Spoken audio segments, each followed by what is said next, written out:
Hi, I'm Alan Jones. I've captained Prairie Fire in the past and played KCU for many years now, crossing a decade. So I've captained many summer leagues and enjoy it. We'll be talking about the force and marking today. All right, as the mark, we have 3 responsibilities. The first is stalling. So as player catches the disc, I will say stalling, 1, 2, 3, and I'm counting out until 10 seconds. So you say a number every second, and if I get to the T in 10 without speeding up, without racing my count, it would call a stall and it'll be a turnover if she's still holding the disc.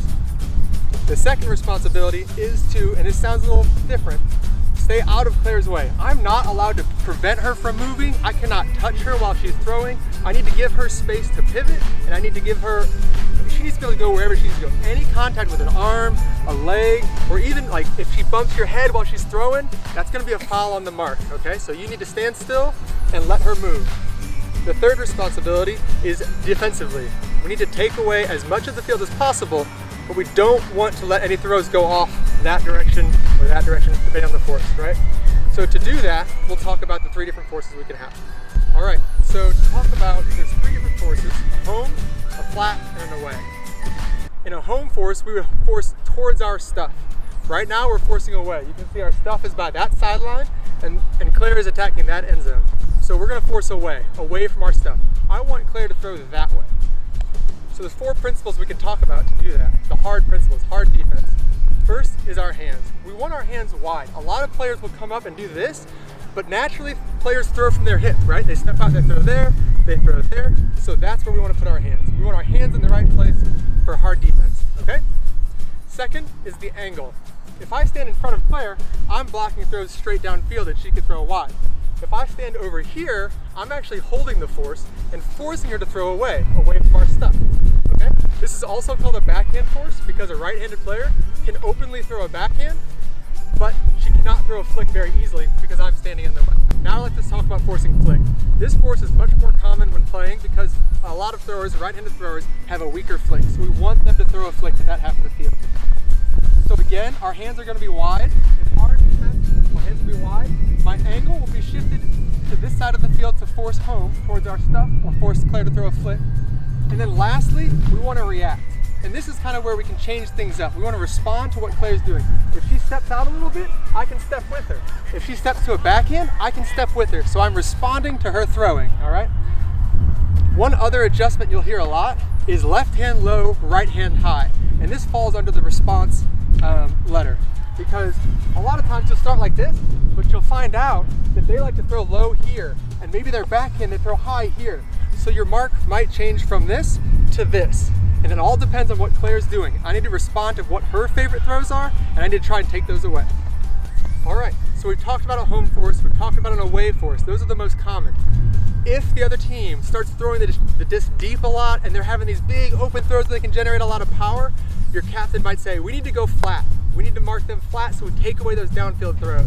So in order to do that, our hands are still going to be wide. My angle is not going to give her one side or the other. I'm going to just take away straight downfield throws and let her throw wide. Let her throw that way, let her throw that way. It makes them work the disc a lot more slowly up the field, all right? So strategically, that's the goal.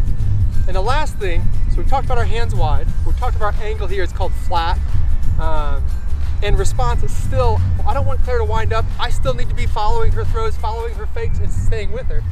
And lastly, we have D for depth, okay? So how far I am away from Claire plays a big role, and it's often overlooked when talking about the mark.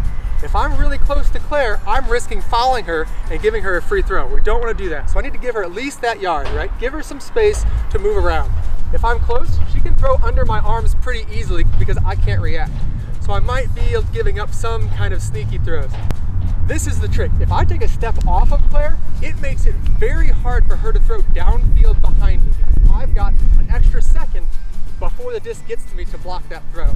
Now my cone, what I'm blocking off, is more narrow, but it's more solid and I'm taking those throws away. This option is available for the away force, for the home force, whatever it is. If a thrower keeps sneaking throws past you, you're allowed to increase this depth and you will be more solidly defending your space and you will make them throw somewhere else and it will be a stronger force. In summary, the mark has 3 responsibilities. One is to count the stall out audibly so that everyone can hear. So you say stalling 1, 2, 3.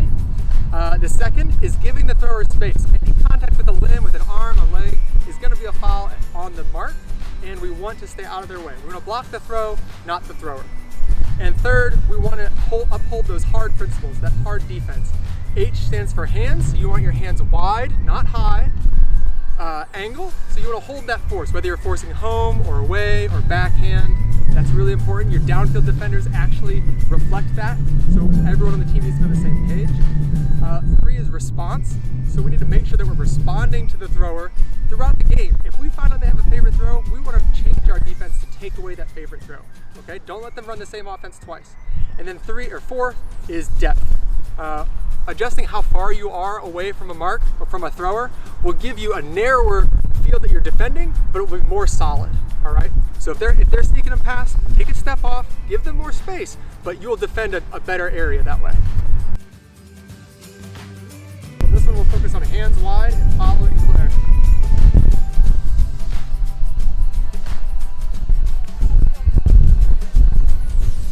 Notice you want to let that throw off that way, and I just want to defend this half of the field. That's fine. This is my job. That's fine. So the last 2 we had a force one direction or the other, and this one I'm straight up, and I want her to throw wide, but not downfield.